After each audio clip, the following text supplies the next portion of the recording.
خدیجہ طاہر پیغمبر کی وجہ سے، پیغمبر کی امت سے اتنی محبت کرتی ہیں. اور یہاں پہ میں اپنی تقریر کے اہم ترین حصے پہ آ رہا ہوں جو میری آج کی مجلس کا اصل موضوع ہے. خدیجہ طاہر آخری حصے میں ایک فقہی مسئلہ آئے گا جس کی کافی تفصیل نکل آئے گی، لیکن اس سے پہلے خدیجہ طاہر پیغمبر کی وجہ سے، پیغمبر کی امت، یہ پیغمبر کا کلمہ پڑھنے والے، یہ پیغمبر کو اپنا آقا ماننے والے، یہ پیغمبر کی اولادیں ہیں، پیغمبر سے محبت مجبور کر رہی ہے خدیجہ کو کہ اتنا خیال کرے امت رسول کا کہ آج بھی یاد رکھیے، آج بھی روزی اور رزق کے لیے، جاب کی سیکیورٹی کے لیے، بزنس میں برکت کے لیے خدیجہ طاہرہ کے وسیلے سے بہتر کوئی وسیلہ نہیں.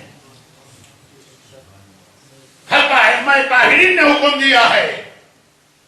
بلکہ جناب خدیجہ کے حوالے سے دو باتیں سنی اور ایک جملہ میں جو میری ساری زندگی کی مجالس کا سبجیکٹ ہوتا ہے اس کے سیکوینس میں کہوں اگرچہ اس کے کانٹیکس میں کہوں اگرچہ اس کا ٹائم آج نہیں، کہ آنے والا زمانہ مومنین کرام کی روزی اور رزق کے لیے بڑا خطرناک زمانہ آ رہا. یہ ظہور ایمان کی نشانیوں میں سے ایک نشانی کہ ایک تہائی دنیا جب بھوک سے مرے، بہت خطرناک زمانہ آ رہا.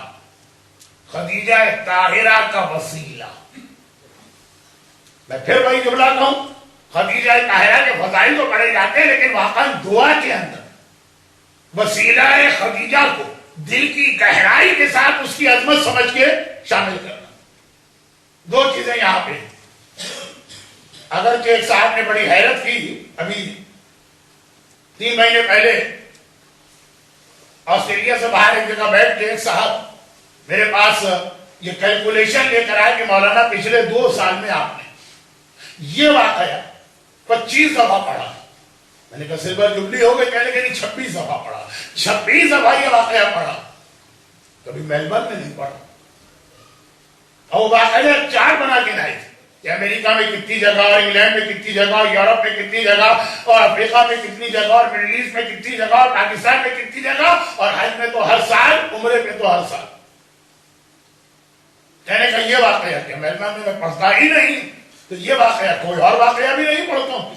تو اب آج موقع ایسا ملا کہ یہ واقعہ، یہ میں نے اس لیے کہا کہ جن لوگوں نے انٹرنیٹ پہ میری تقاریر سنی انہوں نے 26 مرتبہ تو یہ واقعہ سنا ہوگا، آج 27ویں، اور میری اس مختصر زندگی جو اب رہ گئی، تو گزر گئی وہ نہیں، جو رہ گئی، اس کے حوالے سے آخری مرتبہ یہ واقعہ سنی.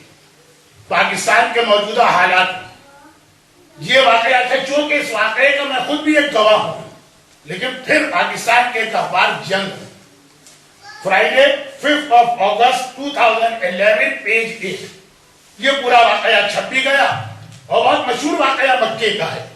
لیکن میں اس وجہ سے بتا رہا ہوں کہ مکہ مکرمہ جانے والے لوگ بھی حج اور عمرے، خدیجہ طاہرہ کی 2 نشانیاں ایسی، ویسے تو کئی ہیں لیکن 2 بہت مشہور ایسی کہ حج اور عمرے پہ جانے والے بھی اس کو نظر انداز کر دیتے. آپ یہاں بیٹھے اور آپ یہاں بیٹھ کے گئے کہ مولانا واقعہ سن بھی لیا، تو ہمیں یہ لگ رہا ہے کہ اس واقعے پر ہم فی الحال تو عمل نہیں کر سکتے، لیکن جو وہاں پہنچ جاتے ہیں تو میں نے کہا شاید اس واقعے کو سن کر میرا موضوع سے نہیں ہٹا. خدیجہ طاہرہ آج بھی امت رسول کے لیے اتنی ہی مہربان ہے جیسے ایک ماں کو اپنی اولاد پہ مہربان ہونا چاہیے، اور وہ صرف رسالت کی محبت میں کہ رسول کا کلمہ پڑھنے والے ہیں، یہ میرے محبوب کا کلمہ پڑھنے والے اور اس کے غلام ہیں. چنانچہ خدیجہ طاہرہ کا نام، اس کو استعمال کرنا سیکھیے اس نام کو. پہلے مختصر جلدی واقعہ بہت لمبا ہے، آپ یہ پرچہ دیکھ کر ہی گھبرا گئے ہوں گے، میں ذرا سی اس کی سمری کرتا ہوں. فرماتے ہیں کہ مکے سے خبر آئی ہے کہ ہمارا دوست امان اللہ انتقال کر گیا. امان اللہ کون؟ یہ 80 کا واقعہ لکھ رہے ہیں اور 80 سے میں حج پہ جا رہا ہوں، بلکہ اس سے بھی پہلے. امان اللہ برما کے رہنے والے تھے.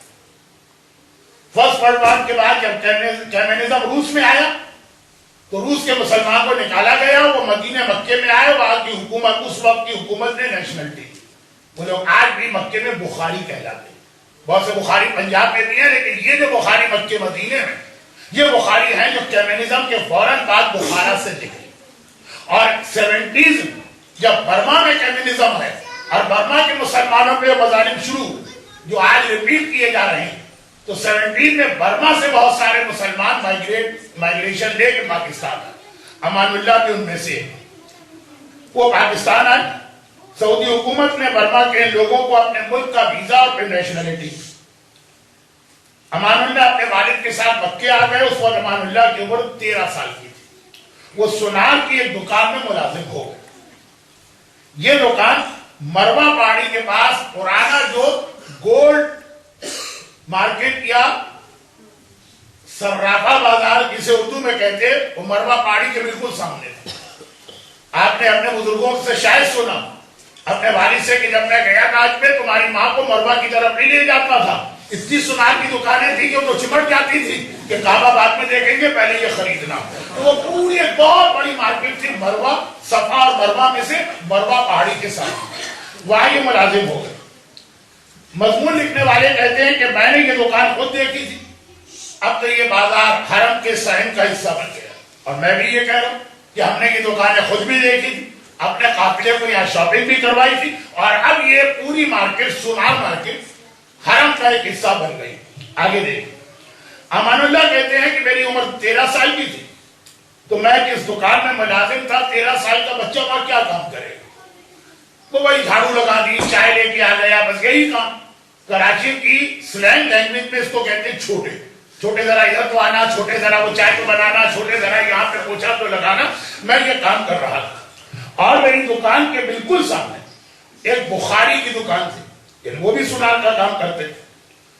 ایک دن اس نے مجھے بلایا اور اپنی دکان کے کونے کی طرف اشارہ کیا اور کہا کہ وہاں جاؤ، دیکھو وہاں کیا ہے۔ امان اللہ 13 سال کا بچہ وہاں گیا، کوئی چیز، البتہ ایک بڑی عجیب قسم کی خوشبو، ایک سینٹ، ایک پرفیوم، ایک فریگننس اس حصے پہ تھی۔ جب میں واپس آیا اس کونے سے، تو اس بوڑھے بخاری نے مجھ سے پوچھا کہ وہاں کیا دیکھا؟ میں نے کہا دیکھا تو کچھ نہیں، البتہ سونگا، ایک عجیب سی خوشبو وہاں پہ نظر آ رہی۔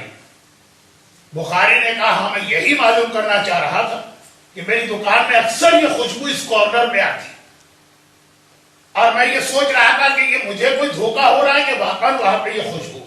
خیر، تم نے بھی سونگا، دیٹ مینس کہ یہ ریئل خوشبو ہے، جاؤ اپنی دکان پہ۔ میں واپس آ گیا، 1 منٹ یا آدھا منٹ وہ خوشبو میں نے سونگی اور اپنی دکان پہ آ گیا۔ ابھی میں آ کے بیٹھا اور وہ خوشبو میرے ذہن میں تھی، ایسی پیاری اور بھینی خوشبو میں نے آج تک نہیں سونگی کہ دکان کا جو اصل مالک تھا، میں تو 13 سال کا بچہ وہاں پہ خالی جاب کر رہا ہوں، اصل مالک آ گیا، اور اس نے یہ کہا کہ جس کو میں نے یہ دکان دی ہوئی تھی وہ جاب چھوڑ کے چلا گیا، آج سے دکان کا تو مالک ہے، یہ دکان تیری ہے، اور اب اتنا کر کے اتنا پرسنٹ تیرا شیئر، اتنا پرسنٹ میرا شیئر۔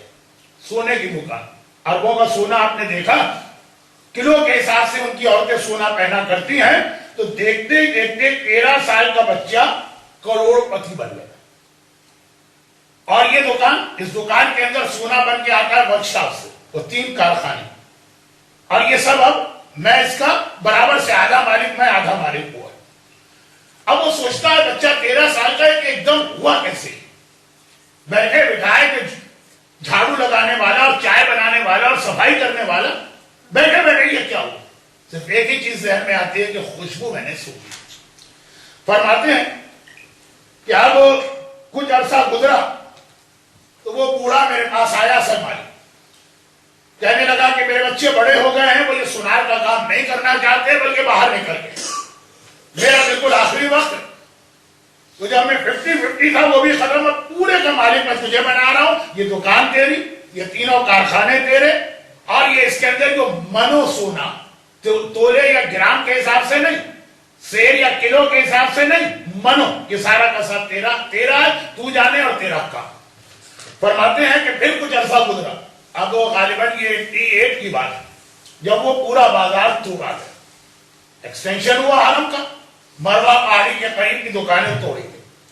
اب جب وہ توڑا گیا تو حکومت نے ہر دکان کے مالک کو اس کی ایک دکان کے بدلے میں 2 دکانیں حرم کے سامنے دی، چنانچہ خانہ کعبہ کے حرم کے سامنے زمزم ہوٹل، ہلٹن ہوٹل، یہ سب جو ہیں اس میں اس کو 2 دکانیں سونے کی ملی.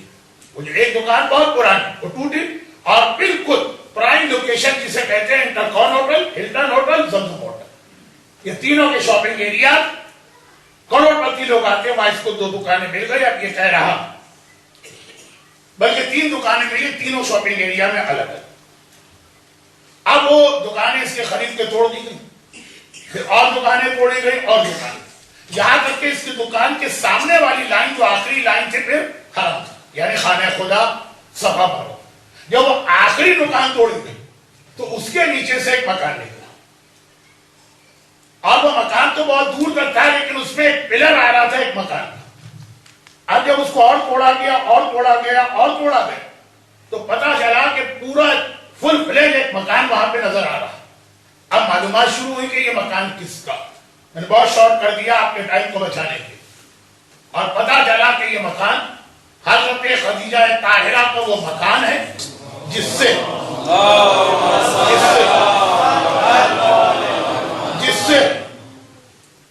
اللہ کے رسول نے شب ہجرت کی تھی اور مولا کو اپنے جگہ بستر پہ سلایا. یہ وہی مکان ہے جہاں جناب خدیجہ طاہرہ شادی کے بعد رسول خدا کو ریکویسٹ کر کے لائی تھی کہ عام طور پہ شادی ہوتی ہے تو دلہن شوہر کے گھر جاتی ہے. خدیجہ طاہرہ ہاتھ جوڑ کے ریکویسٹ کر کے پیغمبر کو لائی تھی کہ آپ کے چچا ابو طالب کی تو اور اولاد ہے لیکن میرا دل چاہتا ہے آپ میرے گھر آئیں. اور اس گھر میں اللہ کے رسول نے 28 سال گزارے. 25 سال خدیجہ کی زندگی. یہیں پہ جناب قاسم پیدا ہوئے، خدیجہ کے بڑے بیٹے، جس کی وجہ سے رسول ابو القاسم کہہ جاتے ہیں. یہیں پہ ابو القاسم، یہیں پہ جناب قاسم کا انتقال ہوا. یہیں پہ شہزادی کونین کی ولادت ہوئی. یہیں سے مولا بستر پہ سوئے اور رسول کی ہجرت شروع ہوئی. اس مکان سے ایک ایسی خوشبو نکلی کہ جس 13 سال کے بچے کی ناک میں ایک مرتبہ یہ خوشبو گئی. معجزہ آنکھوں کے سامنے ہم دیکھ رہے ہیں. 2011 کے ماہ مبارک رمضان میں اس کا انتقال ہوا. ہم نے اپنی آنکھوں سے دیکھا کہ 13 سال کا بچہ 3 دکانوں کا مالک بنا، منوسونے کا مالک بنا، 3 کارخانوں کا مالک بنا، صرف اس لیے کہ خانہ خدیجہ میں ایک لمحے کے لیے اس کے قدم چلے گئے تھے اور وہ خوشبو اس کے ناک میں آ گئی تھی. آج بھی جناب خدیجہ طاہرہ کا مقام شیعہ اور سنی تمام علماء نے مل کے اپنی کتابوں میں لکھا ہے کہ اگر کوئی ایک سوال کرے کہ مکے خانہ کعبہ کے بعد سب سے افضل جگہ کون سی ہے تو تمام علماء اسلام شیعہ اور سنی مل کے کہتے ہیں کہ وہ جگہ حضرت خدیجہ طاہرہ کا گھر ہے جو کعبے کے بعد افضل ترین جگہ ہے. اگر کبھی آپ کو حج پر جانے کا موقع ملے اور انشاءاللہ ملے گا، اور اگر کبھی عمرے پہ جانے کا موقع ملے اور ملے گا تو آپ حرم کی زیارت ضرور کریں، خانہ کعبہ کے طواف کریں، مگر کسی جاننے والے سے پتہ پوچھتے ہوئے اس جگہ پہنچ جائیے جہاں پہ یہ دکانیں تھیں جسے توڑ کے اب ایک میدان بنایا گیا ہے، گراؤنڈ. رات کے وقت لوگ کارپیٹ بچھا کے یہ ویسے ہی زمین پہ بیٹھ کے ساری رات عبادت کرتے ہیں. اس کا وہ لوکیشن معلوم کیجیے گا وہ کون سی جگہ جہاں حضرت خدیجہ کا مکان تھا. میں اپنے مور دین 70 وزٹ جو میں نے مکے کے کیے ہیں حج عمرے ملا کر، اتنے لوگوں کو وہاں پہ ایسی دعائیں مانگتے سنا کہ ہم اور آپ سنیں تو کہیں گے پاگل ہو گیا، یہ دعا بھلا قبول ہو سکتی؟ تو ناممکن چیز کی دعا کر رہا اور اپنی آنکھوں سے دیکھا ہے کہ ودن منتھ لوگوں کی وہ دعائیں قبول ہوئی ہیں، خاص طور پر روزی کے حوالے سے. اچھا یہ ایک اصول ہے، اس کے ساتھ ایک چھوٹا سا اصول اس لیے ملا دوں، وقت نہیں ورنہ یہ چیزیں ذرا میں تشریح کے ساتھ بتاتا. اس کے ساتھ ایک چھوٹا سا اصول اس لیے ملا دوں کہ ہو سکتا کسی کے پاس ایسی کوئی دعا ہو اس وقت یا خدا نہ کرے آنے والے دنوں میں پیدا ہو جائے اور وہ مکہ نہ جا سکے. مسلم ابن عقیل نے ایک اصول ہمیں دیا تھا اپنی شہادت کے موقع پر. دیکھیں عام اصول یہ کسی سے ملے اس کو دیکھو تو سلام کرو. مسلم حسین سے بہت دور تھے، دارالامارہ کی چھت پہ کھڑے ہیں، ابن زیاد کا جلاد تلوار لے کے آگے بڑھ رہا، مسلم کی گردن اڑانے والا.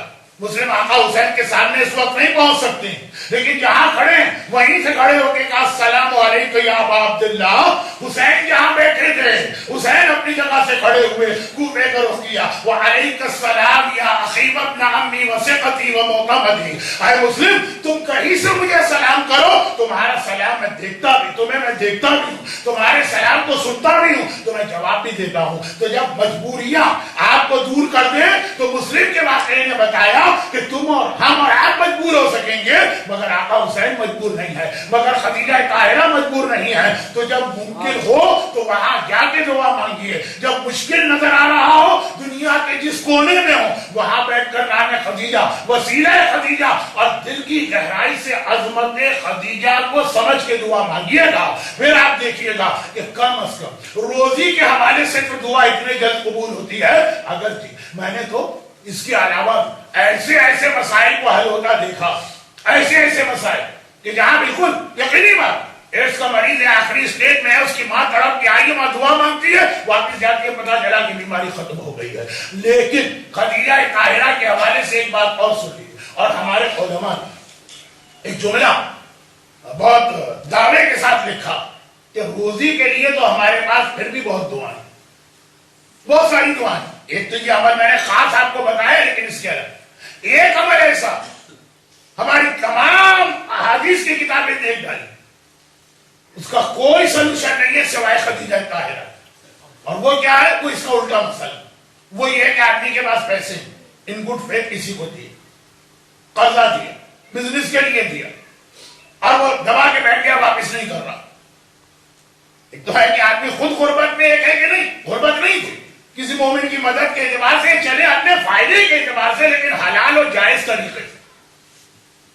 وہ جو رقم ظاہر ہو گئی واپس نہیں مل رہی، اگر اسے واپس لینا ہو، یہ بڑے چیلنجنگ انداز میں ہمارے علماء نے لکھا کہ اس کے لیے ہمیں کوئی عمل دعاؤں کی کسی کتاب میں نہیں ملا، صرف ایک عمل ملا کہ اگر کسی کو یہ مسئلہ پیش آ جائے تو وہ مکہ مکرمہ جا سکتا ہے تو خود جائے، ورنہ کسی سے ریکویسٹ کرے کہ میرے بہاف پر ایک طواف یعنی خانہ خدا کے 7 چکر خدیجہ طاہرہ کے نام پہ لگاؤ، پھر 2 رکعت نماز طواف کی پڑھو، اور پھر خدا سے کہو کہ اے خدا مجھے میری ماں خدیجہ طاہرہ کا واسطہ، یہ طواف کا نماز ان کی نذر ہے، ان کے لیے ہدیہ ہے، میرے اس مسئلے کو حل کر دے.